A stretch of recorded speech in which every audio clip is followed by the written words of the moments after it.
bienvenue dans cette nouvelle vidéo. Aujourd'hui il s'agit d'un update lecture et je vais vous parler de 3 livres et 2 bandes dessinées. Alors encore une fois pour cette update lecture j'ai beaucoup de chance, on va aller du bon au très bon au petit coup de cœur, bref.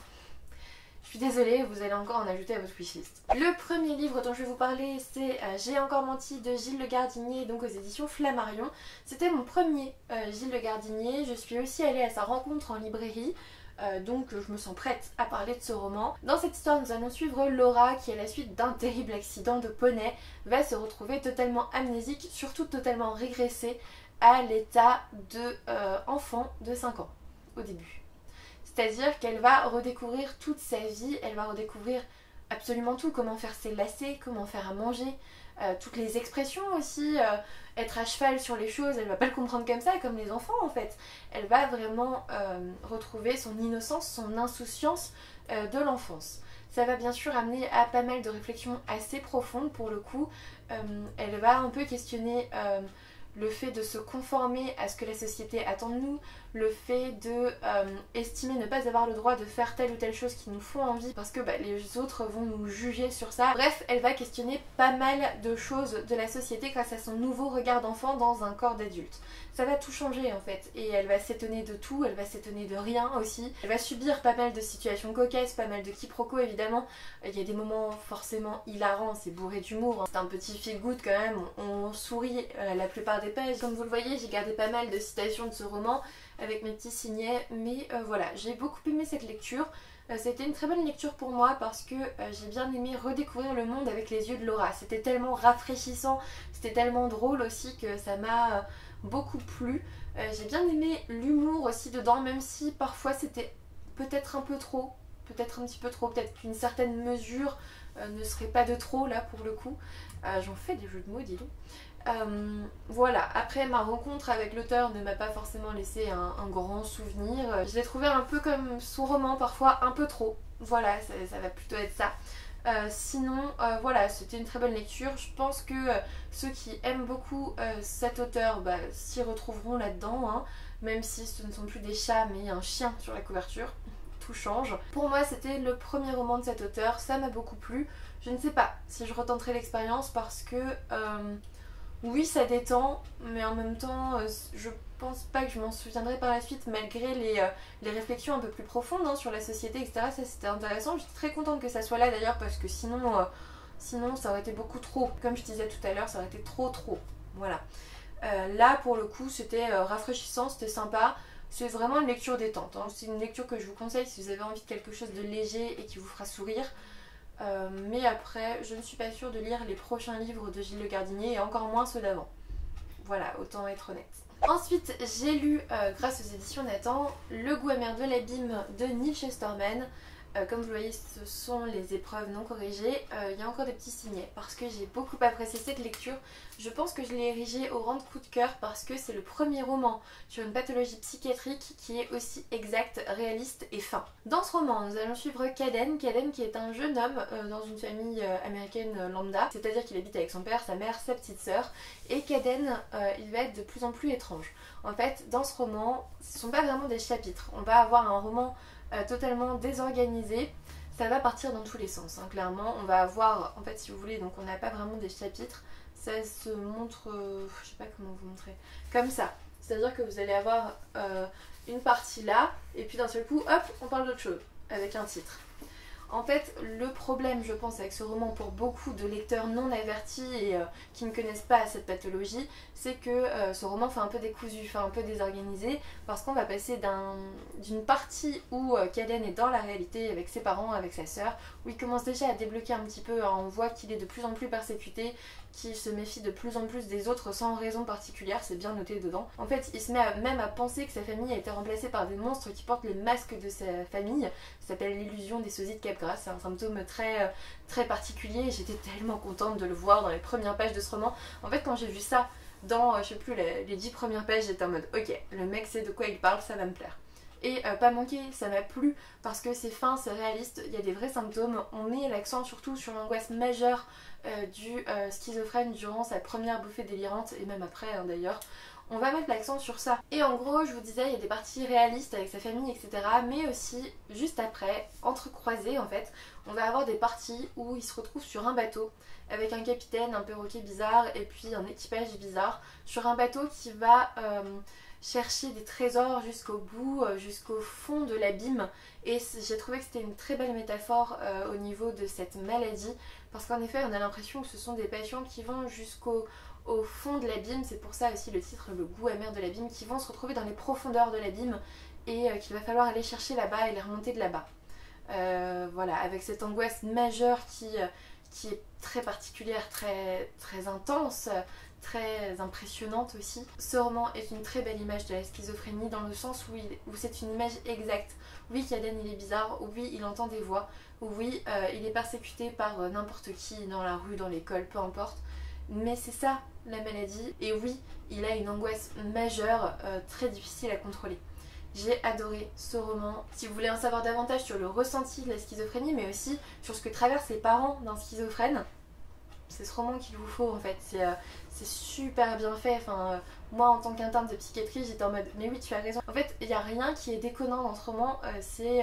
Voilà, il y a beaucoup de signes cliniques qui sont totalement exacts. Alors attention, je vous dis signes cliniques, mais c'est pas dit comme ça. C'est juste que moi, je les ai détectés comme ça. C'est-à-dire que j'ai surligné ces épreuves non corrigées parce que ce sont des épreuves non corrigées et que je compte bien m'acheter le livre en version définitive. Mais vous voyez, moi j'ai annoté les choses comme ça. C'est-à-dire que j'ai surligné et j'ai annoté à côté ce que c'était comme signe clinique. C'est aussi parsemé de dessins, je vais vous montrer le premier, comme ça, qui sont les vrais dessins faits par le fils de Neil Shusterman qui est schizophrène. Et en fait, si le ressenti est aussi exact, c'est justement parce que Neil Shusterman s'est inspiré de son vécu, de son propre vécu en tant que père de schizophrène, en tant que père justement d'un garçon qui commence à débloquer et on ne sait pas trop ce qui se passe, on est dans le déni. Et voilà, j'ai adoré ça. On a une partie aussi à l'hôpital avec... voilà, on vous parle des médicaments, on vous parle d'autres patients aussi qui permettent d'aborder d'autres thématiques. On va aussi aborder le risque suicidaire chez ces patients par exemple. Enfin bref, ce roman est super bien fait. Ce roman est très très bien si vous voulez en savoir plus sur la schizophrénie, sans préjugés, sans clichés, sans vision populaire de la chose. Allez-y, il n'y a pas besoin de se lire en fait le chapitre de la schizophrénie sur Doctissimo, sur autre site internet débile. Ce livre-là, il vous suffit carrément que ce soit pour le ressenti du schizophrène ou ce que traversent les parents en fait. Pour être un minimum informé de ce que c'est et arrêter avec ces clichés de double personnalité et autres trucs totalement cons sur cette maladie. C'est pas ça, c'est pas du tout ce qui se passe. Un schizophrène n'a pas plusieurs personnalités, c'est une vision populaire du truc et c'est juste totalement erroné. Lisez ce bouquin et vous aurez une vraie vision de la schizophrénie, une vraie explication de ce que c'est et vous aurez au moins une idée précise quand on en parlera. Ça peut vous aider dans votre culture générale, hein, clairement. Mais pas que ça, c'était une belle histoire, il y avait un beau message d'espoir.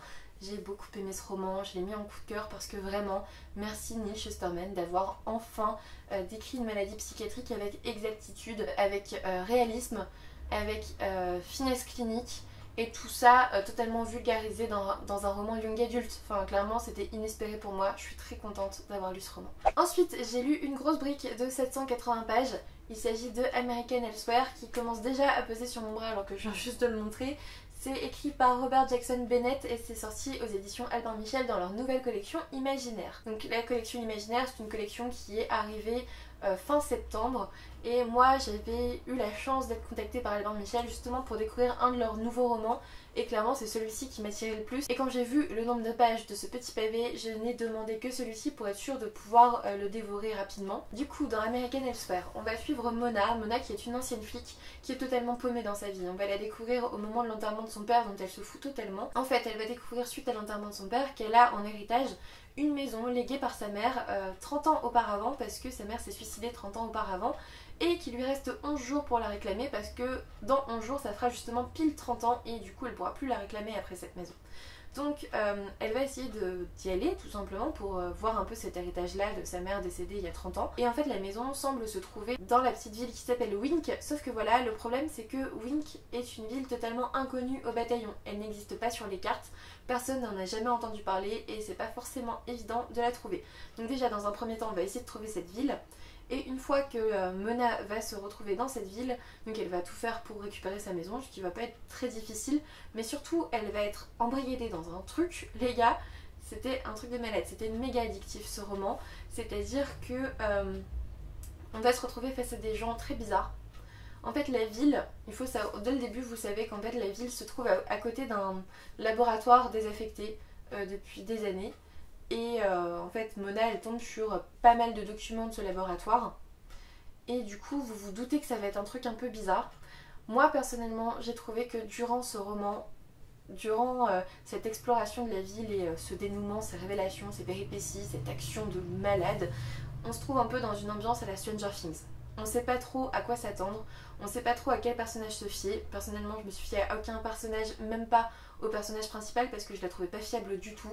Je la trouvais imprévisible, impulsive et complètement barrée aussi un petit peu parce elle n'hésite pas à sortir son arme en tant qu'ancienne flic, ça la dérange pas quoi. Elle est bien badass. Elle a pas peur facilement quoi, voilà. Après on a des passages vachement bien au milieu du roman, je vais essayer de vous retrouver ça. En fait on a des passages où on découvre des documents du laboratoire et en fait on va avoir droit à ça. Parce qu'il y a des passages censurés, parce que vous ne pouvez pas tout découvrir d'un coup. Et c'était vraiment bien parce que on va découvrir plein de choses. Ça va être vraiment de la science-fiction hein, pour le coup. Et ça m'a beaucoup plu en fait, j'ai pas du tout été déçue. La fin elle était très bien. En fait l'ambiance est pesante et sombre jusqu'à la fin. Du coup en cette période d'Halloween j'ai trouvé ça génial. Et en fait ça m'a apporté tout ce que je demandais. C'est-à-dire que j'ai eu la réponse à toutes mes questions. Ou presque, non, toutes mes questions. Il y a un suspense jusqu'au bout. L'auteur n'hésite pas à malmener ses personnages, mais tous les personnages, hein, voilà. Il n'y a pas vraiment de longueur parce que à chaque fois vous découvrez une nouvelle chose et puis surtout vous ne suivez pas toujours Mona. On va avoir plein de points de vue différents au niveau de cette ville et du coup on va vite se rendre compte qu'il y a quelque chose qui cloche, quoi, que ces gens ne sont pas normaux, pas tous en tout cas.